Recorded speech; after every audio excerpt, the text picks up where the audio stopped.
Audio on demand from Vision Christian Media. Coming up today on The Story. I nursed in the outback in Bourke, and during the floods in 1990, the matron of the hospital asked me to go and work in a remote community called Angonia. And we had a clinic there, but she thought it'd get cut off by the floodwaters, and she'd asked all the other RNs and they'd all said no. And she asked me and I said, well, can I take my dog? And she said, you can take whatever you like, but just will you go up there for 3 weeks? And I said, sure. The Story. G'day, I'm Jimmy Colfax. Welcome to The Story. Well, when Lisa Mellor reflects back over her life, she usually marks the different phases by what motorcycle she was riding at the time. You see, riding a motorcycle has played a central part in the many twists and turns in her life journey, and she even became the first female national coordinator of Australia's Christian Motorcyclists Association. So, how did the road of her life take her from the remote outback of Australia to places like Nigeria and Thailand? We'll find out today as Lisa shares her adventurous story. Lisa sat down and had a chat with Eric Scatterbo in our Melbourne studios. Lisa Mellor, welcome to the program. G'day, Eric. Thanks for having me on. Glad to have you with us, and I am so excited to hear all these many adventures you had. And your nickname was Gypsy, is that Gypsy? Is that right? Yeah, in some of the bike scene it is, just because I've travelled so much. I've been a single person, and I've up till recently, and I've travelled all over Australia and all over the world. Yeah. And also, as we just heard in the introduction, you were the first female coordinator of Australia's Christian Motorcyclists Association. Yeah, that's a story in itself. But yeah, I was the only female leader in the world too, which caused the whole world. Yeah, of that association. So it was it caused a bit of a stir in some ways when I went to my first international leaders meeting. Well, let's just be frank about it. You're a bit of a tomboy, is that right? Oh yeah. Yeah, I grew up being a tomboy. And has there been some challenges with that over the course of your life? Oh yeah, there always is in becoming a Christian and then and struggling with that. You know, am I feminine enough? Am I the right sort of Christian? You know, especially through your teenage years, you just struggle with your identity, and that's all part of it. But as we're going to hear, the Lord has used you in many wonderful ways.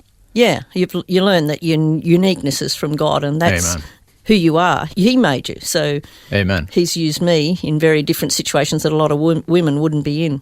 And your unique skills as somebody proficient at riding a motorcycle have come in handy over the years. Oh, yeah, definitely. We'll hear about that as well. So excited to hear about all the many twists and turns and adventures you've been on. But let's start at the very beginning. Where were you born and raised? I was actually born in Sydney, in Parramatta. Mm-hmm.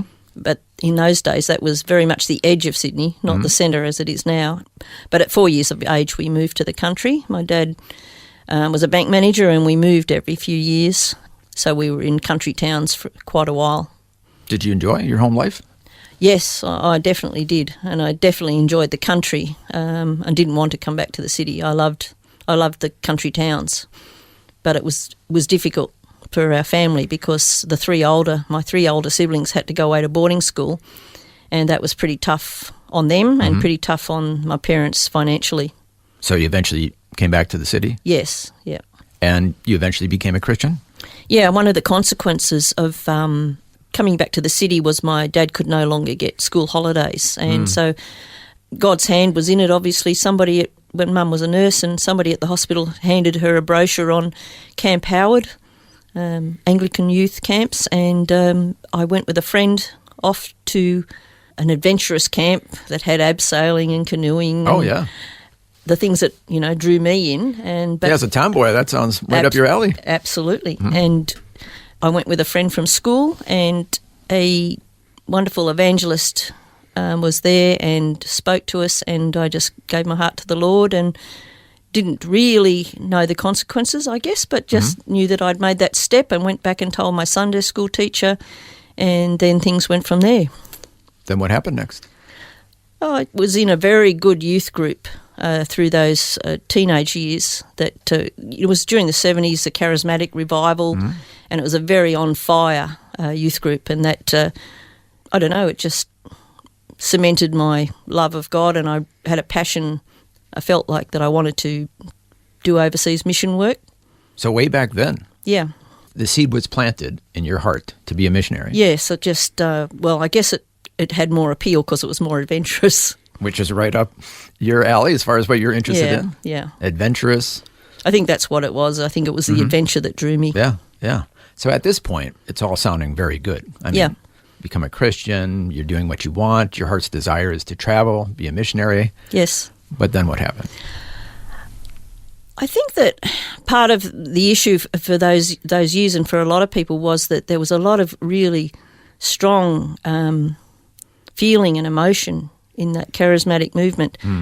But unlike now, there wasn't the grounding in the Word so much, and your faith needs to be based on the grounded in the Word, or you just got no stability. You're not on the rock. Right. So when the storms of life come, emotions can only take you so far, especially when the emotions have gone away. Yes. So when I was away from that group and went off to uni and everything, that sort of all fell away, and I started to question even if there was a God. I looked at other religions. I looked at, I just played sport. I loved playing sport. Got into the state soccer team. It was, that was my passions. I just threw myself into all that sort of stuff, and even got as far as going into dabbling in the occult, which was pretty scary. Yes, tell us that story. Oh, well, just somebody said for a bit of fun, let's go down to one of the other residential colleges, and went down, and we were a couple of girls and we were hanging out with some boys, and they got out a Ouija board and we all put our fingers on the glass, the story and the glasses going round, and they ask who is it, and it spells out a name. Well, it spelled out, went to the number 10, and everybody's going, oh, that's nothing, and then it went to Boom. And I'd been reading a book by Corrie ten Boom, of course, and I knew I hadn't pushed the glass. Yeah. So I was very freaked out by that because I knew none of them were Christians or had any connection, knew nothing about Corrie ten Boom.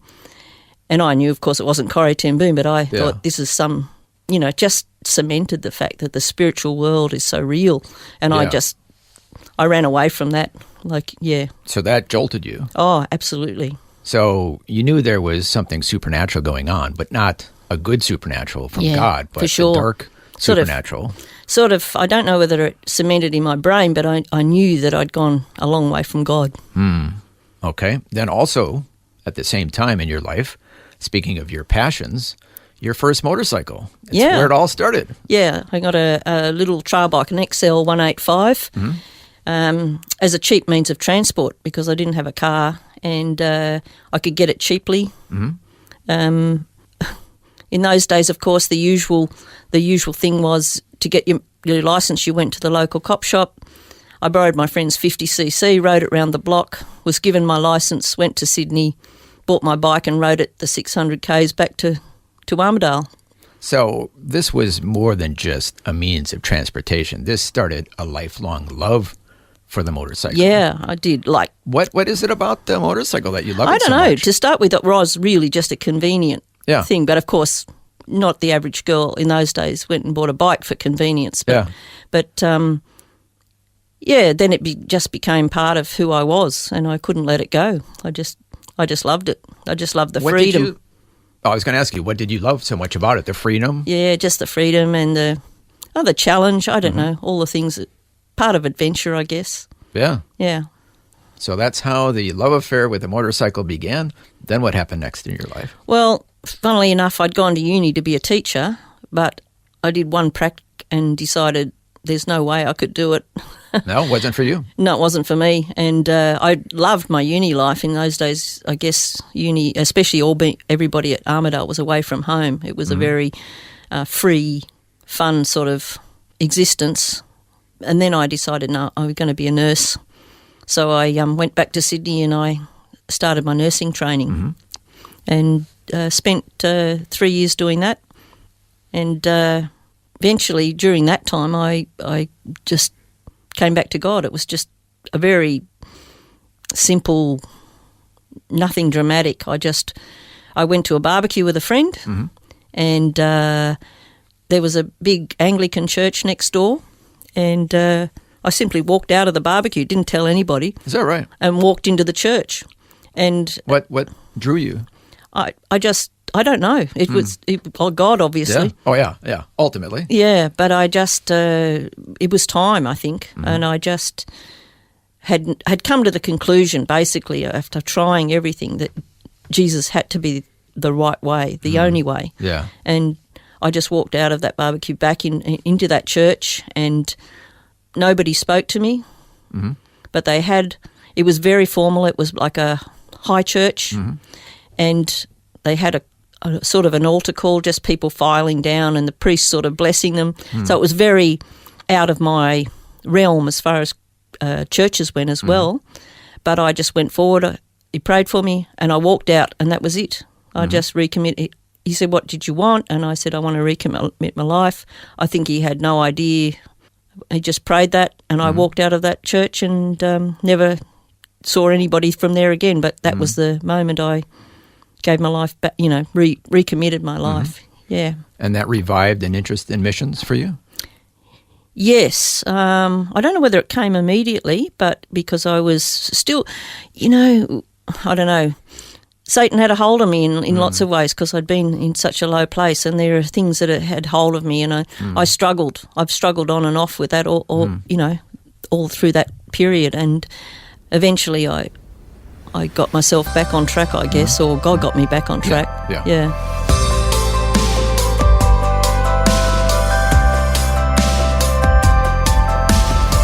You're listening to The Story. Our guest today is Lisa Mellor, who, as we're hearing, has had a lifelong love for riding motorcycles. We'll find out where the road of life takes her as we hear more of her story when we return. The Story. If this program has highlighted something you'd like prayer for, we'd love to pray for you. Call 1-800-PRAY-FOR-ME. That's 1-800-772-936. It's a free call. Or text 0401 132 888.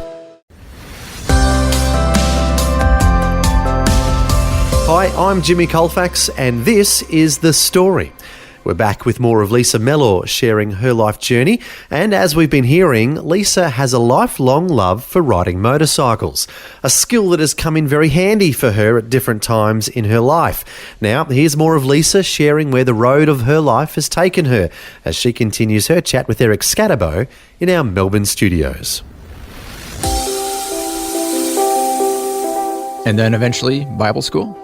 Yeah, well, when I did eventually say, yep, I do want to, I started going to a church with one of my nursing friends, and I decided, the missions thing came back. It really was. I thought, I'm going to be a missionary. And so I went and spoke to the minister of the church, and he said, well, you better go to Bible college. And I said, okay. And that's sort of the way I work. I'm not one of these people that deliberates on, if I think, okay, that's what I should do, that's what I should do. So I said, just like that. Yeah. So I said, where should I go? And he said, this one. And so I rang up and got an interview with the principal and started the next year.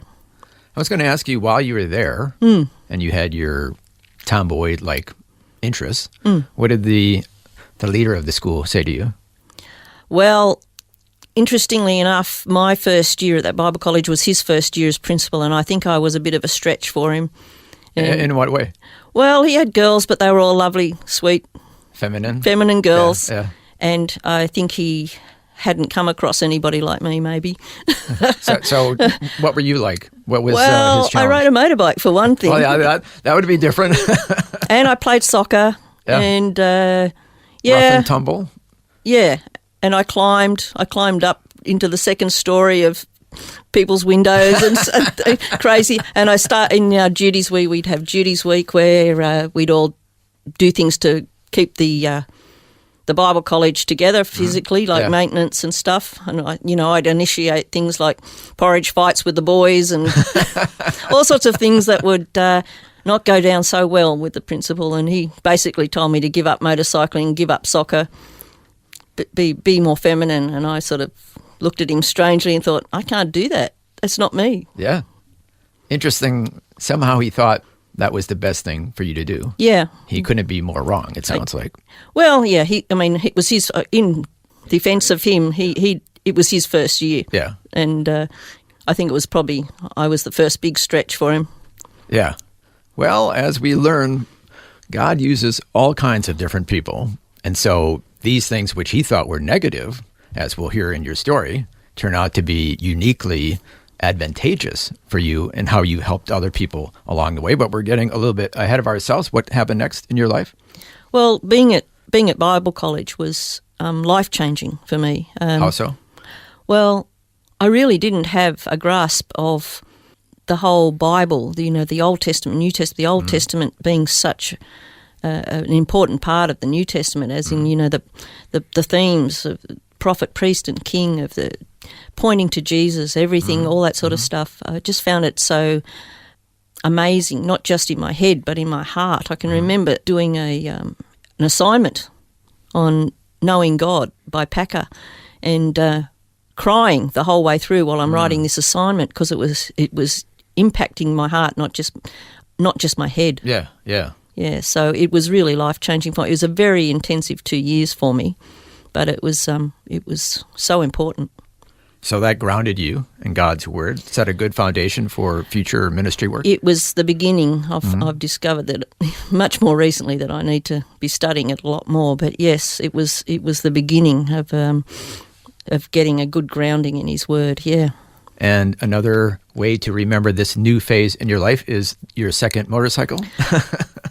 Well, it came a little bit later. I decided I had to get myself grounded a bit more in my nursing as well if I was going to go back overseas. So I nursed in the outback in Burke, and that was pretty exciting. I had some really interesting times there just in the hospital, but also got during the floods in 1990, the matron of the hospital asked me to go and work in a remote community called Angonia, which is up near the border. It was a very small town of 120 people, about 100 Kuris, as Indigenous people, and 20 white people. And we had a clinic there, but she thought it'd get cut off by the floodwaters, and she'd asked all the other RNs, and they'd all said no because they had husbands or families or something. And she asked me, and I said, well, can I take my dog? And she said, you can take whatever you like, but just will you go up there for 3 weeks? And I said, sure. So I had a really interesting time up there, and treating the local people, making up a potion of stuff to stop them getting bitten, because there was lots of mosquitoes around. And then the army chopper was based there, and there was somebody sick on a shearing team. And so he flew me out to one of these, a very remote station on this chopper, and it was so exciting to be up there flying over the floodwaters, getting out there to treat this woman that was sick on this shearing team, and then being flown back again. So I had lots of interesting experiences there. Yeah, so that kind of began your adventurous nursing. Yeah. And I'm thinking, based on your personality type of being more on the tough side, tomboy, that uniquely qualified you for, well, you had to be tough to do this kind of work in this remote areas. I guess I just saw it as an adventure. But and I don't know that, and this is the same with all my nursing, I guess, in those remote areas. I never felt like I was necessarily a super confident nurse, but I've depended on God so many times for getting me through those situations. And then your second motorcycle? Yeah. It was a Guzzi V35, which was... I have no idea what that is, but motorcycle people will know what you're talking about. If you're Italian, you'd say Moto Guzzi. It's an Italian bike, and it's a 350cc bike, and it was an ex-police bike from WA. And it was a step up in that it was a road bike, and it was more comfortable, and I had my dog Vegemite, who used to sit on the tank and do thousands of kilometres with me on that bike. Yeah, all over Australia. Never falling off or anything? No, she was a Kelpie. She was very, very attuned to riding on a bike. Your constant companion. Oh, she was, yeah. That's good. Yeah. So, man's best friend, and in this case, woman's. Woman's best friend, yeah. And then eventually you went overseas? Yeah. Well, I got my training, and I did a bit more intensive stuff in Canberra, and then I did my midwifery, because I thought if I'm going to work overseas as a nurse, I'm going to come into contact with MIDI, and babies are going to be born. It's inevitable. Yeah, and I better know what I'm doing. Yeah. So I thought I better go and do my midwifery first. So I did. Very, very practical. Yeah, so I did that first. And then I applied and I went with a group called Africa Evangelical Fellowship to Madagascar. And because they had a hospital there in a village, a very big village, but a mud hut village, but in the north. And the woman who was the major, the matron of that hospital, she was a Swiss missionary and she needed to go home for a furlough. So I went for 9 months and took her place. And they said, while you're here, we want you to get the operating theatre up and running. And I was I was like, I'm not an operating theatre nurse. I've only been in the operating theatre in my training. I have no concept. And then I had to calm down and think, oh, well. Yeah, what'd you do? I just thought, oh, well, I know aseptic technique. I know how to do that. And I said to the doctors, well, you just have to write down all the instruments because I don't know them. And you have to write down all the suture material for each operation. And they said, yeah, we can do that. So I trained girls basically off the street, from taking a temperature and a pulse and a blood pressure to right through to running the theatre. Oh, wow. Yeah, because I didn't want to be stuck in there. But, I mean, the Lord was really stretching you. Oh, absolutely stretching me, yeah. In fact, I said to them when I came, I said, look, I'm a reasonably experienced nurse, but I am not an experienced midwife. I'm fairly new. And they said, no, we're not going to do births. Famous last words. In my first week, in the middle of the night, the head doctor, the English missionary doctor, wakes us up and says, we've got somebody come in labour. And I said, oh, okay. So normally, in those countries, most developing countries, people don't come for birth unless there's a problem. And what they had wanted to do was, these young girls were getting pregnant when they weren't fully grown, so they had told them they need to come back for a cesarean. This girl was one of them. She came back in labour. Oh, wow. So we're in the four-wheel drive, bumping our way across the roads to the hospital. Oh, wow. And they're talking in Malagasy. And then the doctor says to me, oh, and I said, what? And he says, oh, there's a foot out. And I'm thinking, oh, no. I said, I haven't even seen a breech, let alone delivered one. And a foot, what we call a footling breech, is can be potentially the most dangerous. So I'm getting a bit nervous about this, and we get to the hospital and one of the local girls is running around. We're trying to set up the theatre to do a cesarean, and then they call out to me and say, oh, there's a second foot, and I just say, thank you, God, because that's good. That's good. That's so you can pull it too. Well, if only one foot comes and one gets stuck, then the baby potentially completely stuck and can die, and the mother can die. It's can be a terrible situation in that sort of country. Anyway, the baby did start to come, and then it got stuck at the head, not where it's meant to, but with the whole head. And I figured maybe she's not fully dilated. And anyway, and the doctor turns to me and says, "So what do we do now?" And I said, "Turns to you." Yeah, because they haven't had this before. It's amazing timing. Yeah. And I said, "We pray." Because I've never seen it before. I'm just running in my head going what I've learnt in my head, but never seen mechanism for breach. Yeah. Anyway, then it came down to a point where I could do a manoeuvre that they call a smelly beat manoeuvre and lift the baby out. And I just thank God, because I knew it was his intervention, not me. Yeah. Yeah. So it all worked out all right? Worked out, yeah. Wow. Thanks God. Fantastic. Yeah, amen. That was part one of Eric Scadabow's chat with Lisa Mellor, sharing her life journey. And as we've been hearing, a common thread throughout her life has been her love for riding motorcycles. Next time, we'll even hear how she goes on to become the first female national coordinator of Australia's Christian Motorcyclists Association. I think one thing that I love most about her story is how it shows that God can use a wide variety of unique gifts and skills to do his work. Lisa may have felt a bit awkward in her teenage years about being a tomboy and doing things more commonly associated with men, but God told her, "This is exactly how I made you." It reminds me of the many verses in the Bible that talk about all of our unique gifts. It says, "We have many members in one body, but all the members do not have the same function. Each of you should use whatever gift you have received to serve others as faithful stewards of God's grace in its various forms." So it was great to hear how Lisa has been using her unique gifts to do ministry work. Well, next time we'll hear part 2 of Eric Scadabow's chat with Lisa Mellor, and we'll hear more of the adventures she's gone on serving the Lord in various places around the world. It's all coming up next time. Until then, when we'll hear more of Lisa's story, I'm Jimmy Colfax, encouraging you to share your story with someone today. Next time on The Story.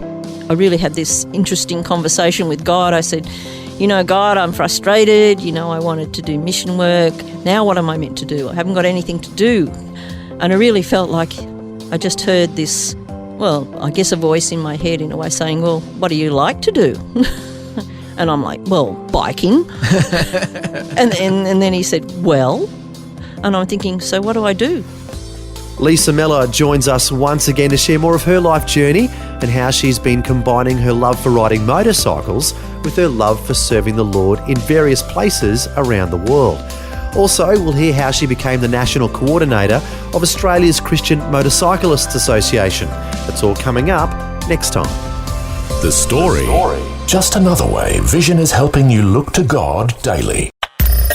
Thanks for taking time to listen to this audio on demand from Vision Christian Media. To find out more about us, go to vision.org.au.